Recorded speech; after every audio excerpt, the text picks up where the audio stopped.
Good morning, students. Today we will start with a new chapter, Introduction to Trigonometry. Now, trigonometry, it is the study of relationship between the sides and angles of a triangle, particularly of a right triangle. बेटा ये जो chapter है trigonometry, ये आपके higher studies में भी बहुत काम आएगा. बेसिक्स हम 10th स्टैंडर्ड में पढ़ेंगे. So listen about the basics of trigonometry very carefully. Now you can imagine many right triangles in your surroundings. For example, suppose CB is the building. ये अगर एक building है, I am considering this as building, and it is standing on the ground. तो AB हो गया ground और AB ground के ऊपर एक line है. Now building is perpendicular to the ground और any line on the ground. तो ये मैंने परपेंडिकुलर का साइन डाल दिया. अगर हम इस ग्राउंड पर एक पॉइंट को देखें और suppose from that point we look at the top of the building and imaginary line of sight is form, तो एक इमेजिनरी राइट ट्राइंगल बनता है. Consider one more example. Suppose you are sitting on the top of the building. आप अगर हम A B को building consider करें, you are sitting on the top of the building. Again I am considering that the building is perpendicular to any line on the ground, and if you are looking at a car, यहाँ पर आप एक car को देख रहे हो इस point D पे, then यहाँ पर again an imaginary right triangle is formed. Consider one more example.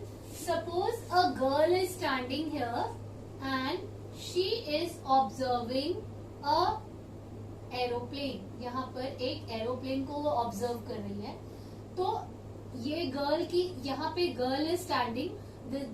Consider this as the eyes of the girl and she is looking at the aeroplane. तो अगर हम इस ग्राउंड के परपेंडिकुलर एक horizontal line बना ले, ग्राउंड के parallel एक हॉरिजॉन्टल लाइन बना ले और ये माने कि ये जो एरोप्लेन है it is at a distance of h metre from the ground at a height of, तो ये हाइट ये रही. तो एक इमेजिनरी राइट ट्राइंगल यहाँ बन जाता है between the horizontal line which is parallel to the ground, between the height and between the line of the side. तो आप देखोगे कि आपके आसपास बहुत तरह के राइट ट्राइंगल्स बन रहे हैं. उन राइट ट्राइंगल्स में साइड्स का रेशियोज हम स्टडी करेंगे और वो रेशियोज हमें हेल्प करेंगे ट्रिग्नोमेट्री को स्टडी करने में. Trigonometry is basically used in calculating height and distances and also in astronomy for finding the distance of planets and stars from earth. Now let us start with the basics.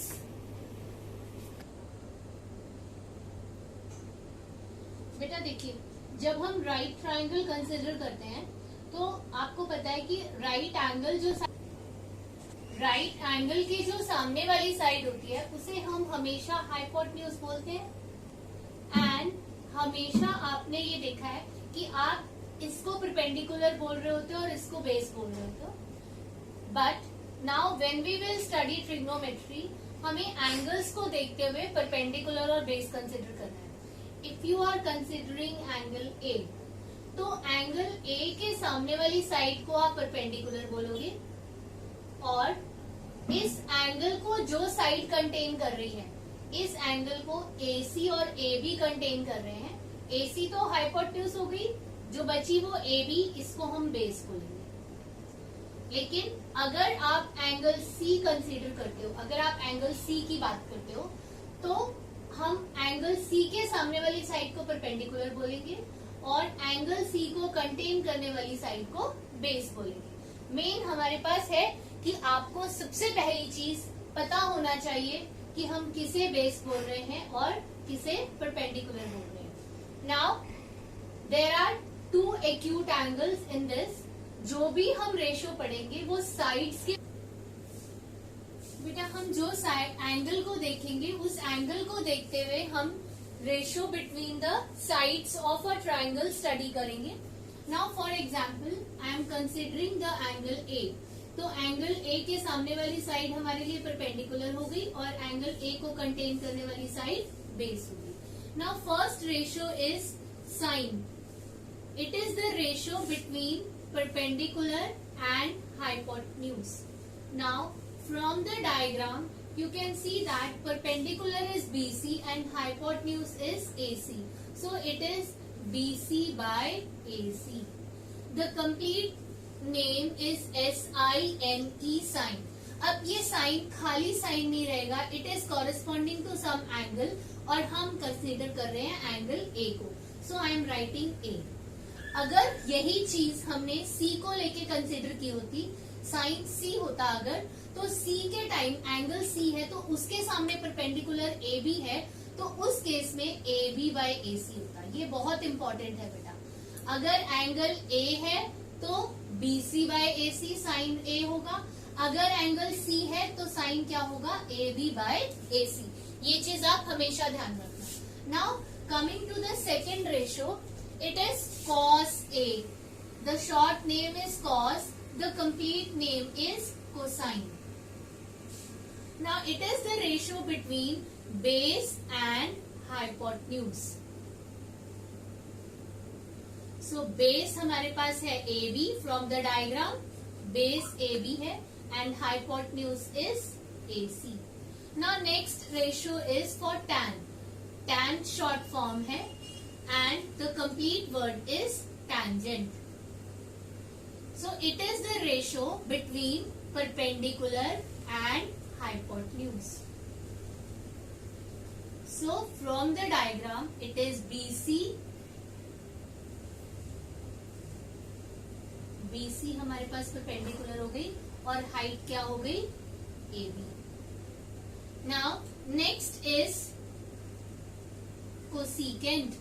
Short form में cosec A, complete name is cosecant. So it is the ratio between hypotenuse and perpendicular. Now from the diagram, hypotenuse is AC and perpendicular is BC. Next ratio is secant. Short form is sec, complete name is secant.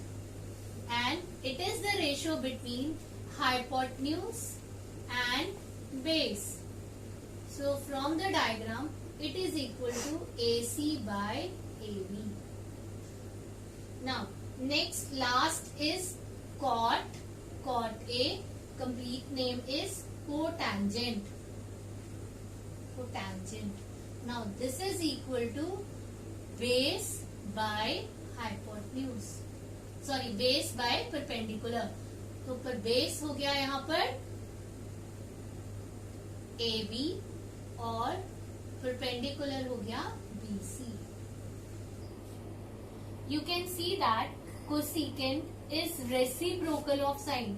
यहाँ पर क्या था, perpendicular by hypotenuse, यहाँ पर क्या है, hypotenuse by perpendicular. The term को the second it is the reciprocal of cos.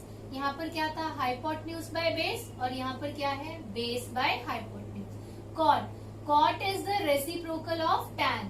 Tan is perpendicular by, sorry बेटा यहाँ पर मुझे बेस लिखना था, base perpendicular BC, base AB, यहाँ पे ठीक लिखा है मैंने, perpendicular by base and the reciprocal is base by perpendicular. तो ये तीनों जो हैं वो इन तीन के रेसिप्रोकल होंगे।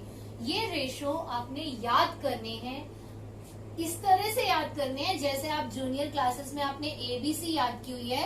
आप जब स्टार्ट करते हैं अपनी स्टडी और आज तक आपको एबीसी याद है, तो ये रेशो आपको हमेशा याद हो जाना चाहिए कि अगर साइन का रेशो है तो वो परपेंडिकुलर बाय हाइपोटेन्यूज होता है, अगर वो सीकेंट है तो वो हाइपोटेन्यूज बाय बेस होता है, अगर वो कॉट है तो वो बेस बाय परपेंडिकुलर होता है।